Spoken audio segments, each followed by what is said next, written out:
Commissioner Cohen, Chief Gaspari, Chiefs of the Career Fire Academy Board of Directors, Academy Director Chief Spinelli of the Hartsville Fire District, Co-Directors Captain DiMaggio of the City of New Rochelle Fire Department, Lieutenant Scaparrotti of the City of White Plains Fire Department, and Lieutenant Russell of the Fire Department of the City of New York. The rest of many instructors who assisted both in the classroom and on the drill yard, the Department of Emergency Services staff, our family, friends, and significant others, and the City of White Fire Department. It is both my distinct honor and privilege to stand before you on this monumental day to represent and to present to you, my fellow brothers, the graduating class of the Westchester Career Fire Academy, Class 2, 2012.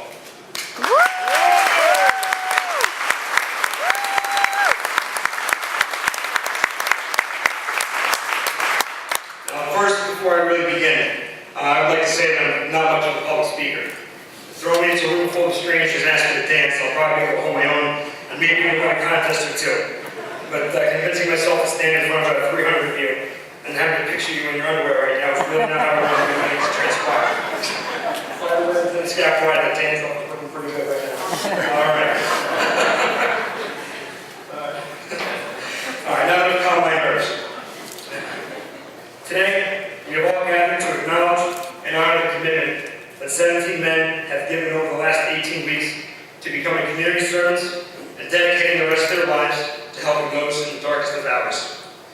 Duty, honor, integrity, courage, commitment, valor, and yes, even a little brown nosing are all excellent examples of ways to describe the men of this class.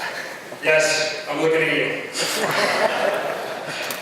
18 weeks ago, we walked into a brand new life of camaraderie and sense of family that none of us were prepared for.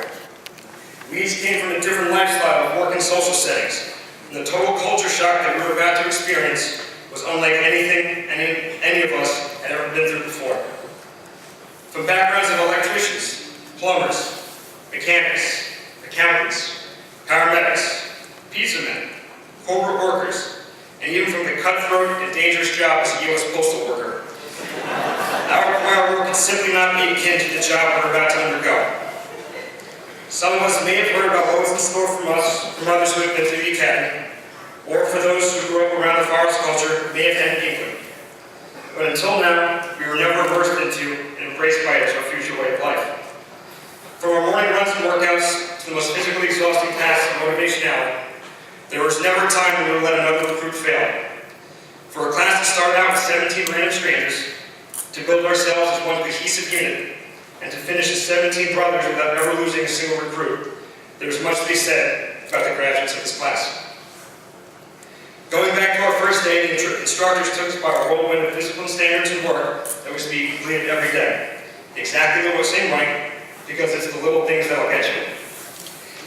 Morning air pack checks, turnout gear setup, filling spare air bottles, setting up the EMS and rehab equipment, logbooks, apparatus checks, our own class rule of making the morning pot of coffee, which was a much-needed commodity, and refilled a few times throughout the day. Sometimes hour-long morning workouts starting at 7 a.m. sharp that a few of us may or may not have tasted breakfast for a second time that morning. Flying detail in Class B uniform at 8 a.m. sharp. And even down to the way we had to park our cars in the morning, nosed in, no space between, and starting at the furthest spot and moving closer, was highly regulated with the fear of demerits and a damaged reputation as a consequence. We are operated as one cohesive unit, and aside from the color of our uniform shirt and the patch on our left sleeve, we understood that this task needed to be quickly accomplished. It was also very quickly brought to our attention that you could do 208 good deeds your entire career, but one screw up, and that's what people will remember you for forever. We were also informed of the prestige of the current status, bottom of the totem pole, and that is putting it very nicely. And not even at the bottom of the totem pole that you get to see that the last name will card that. We were lower than that. Total greenhorns. We were recruits. Not firemen, not probationary firemen, but the guy who knows just enough to keep his mouth shut and his eyes and his ears open. The guy who knows that it's his job to be the first one to volunteer for any task that is asked. The guy who wants to be eager to learn and less zealous to preach.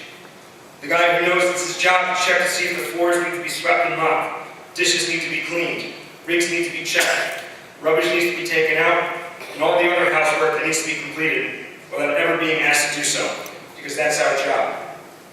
By the way, did I mention it's still 8:30 on the first day?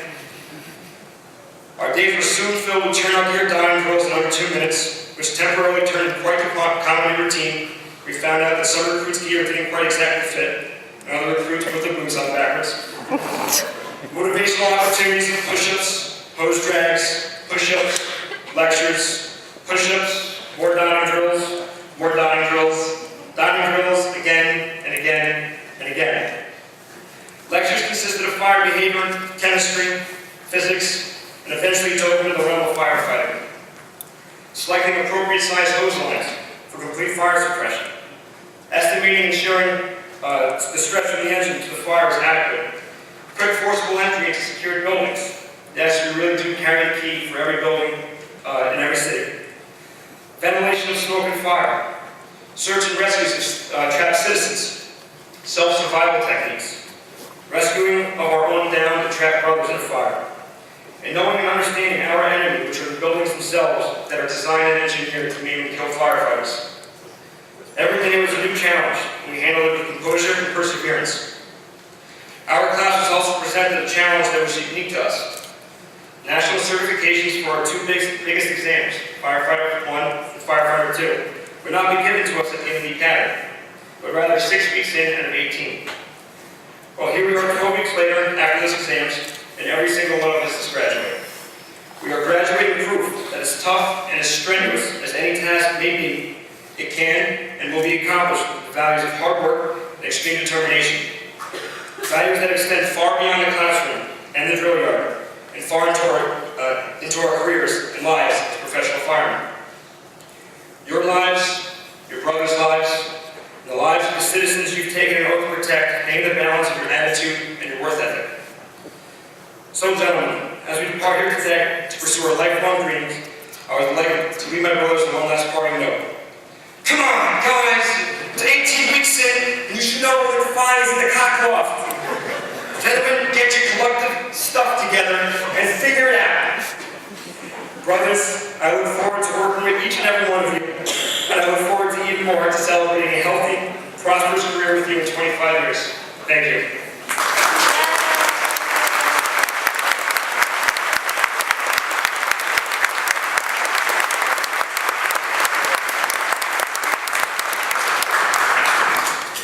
At this time, I would like to present Captain Ferguson, Director of the Burn Care Everywhere Foundation, with a class gift.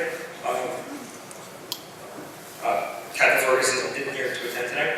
I'm going to present Lieutenant Russell with the Burn Care Everywhere Foundation with a class gift of $343 from class 2, 2012.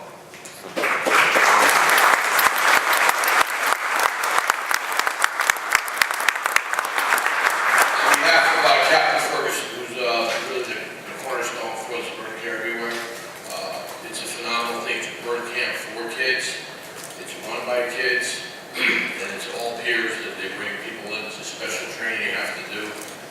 It's phenomenal, and gentlemen, thank you.